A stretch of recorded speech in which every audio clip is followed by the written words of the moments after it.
So আজকে দিনটা আমার লাইফের অনেক বড় দিন, স্পেশাল দিন। তো আজকে আমরা চলেছি যাদবপুর ইউনিভার্সিটি, সেখানে অর্গানাইজ হচ্ছে ইন্টারন্যাশনাল অ্যাথলেট অ্যাওয়ার্ড 2024। দিনটা আমার জন্য অনেকটা স্পেশাল। তোমরা জানো যে আমি একজন ক্যারাটে টিচার, অ্যাওয়ার্ডের জন্য নমিনেট হয়েছি। তো আজকে আমরা চলেছি ওখানে। হয়তো ছোট ভ্লগ হবে, বাট আমার জন্য খুব স্পেশাল। তো আমি চাই তোমরাও ওই খুশির দিনটাতে আমার সাথে থাকো। মায়ের সাথে অনেক কথা বলতে বলতে প্রায় 1.5 ঘন্টা পর ফাইনালি পৌঁছে গেলাম যাদবপুর ইউনিভার্সিটি।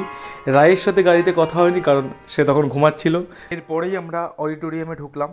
ঢুকেই দেখলাম বিশাল আয়োজন। প্রথমেই ওপেনিং সেরিমনি শুরু হলো সুন্দর মিউজিক পারফরমেন্স দিয়ে, এবং তারপরে সবাই সবার স্পিচ রাখলেন। Top of the evening to one and all present here. My name is Arimuddin Sen, and I welcome you all to the 4th edition of International Apollo Awards 2024, organized by the World Martial Arts Committee India in collaboration with UNESCO India, Ministry of Youth Affairs, the Government of India, the FISA, the Association of International Sports for All, the Olympic Federation of Switzerland, and nonetheless G20.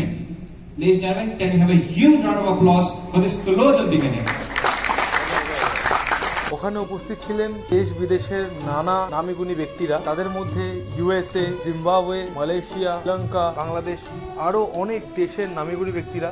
ঢুকেই একটু nervous feel হচ্ছিল। তারপরে আমরা বসলাম, বসে একটু music performance শুনলাম, দেখলাম মনটা অনেক হালকা হলো, ভালো লাগলো। এরপরে সময় আসলো, আমি আমার সব ভয় কাটিয়ে স্টেজে গেলাম এবং আমার অ্যাওয়ার্ডটি রিসিভ করলাম আন্দ্রে প্যাস্টোস, যিনি ইউএসএ কনসুল জেনারেল, তার হাত থেকে।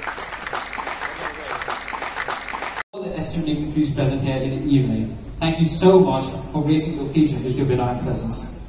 তো ভিডিওটা এটুকুই ছিল। এরপরে সবার সাথে ফটো নিলাম, সবার সাথে একটু কথা বললাম, তারপরে বাড়ির উদ্দেশ্যে রওনা দিলাম। তো ভিডিওটা এটুকুই ছিল। ভিডিওটা ভালো লাগলে লাইক করো, শেয়ার করো, কমেন্ট করো, আর দেখতে থাকো রায়ান বিক্রম।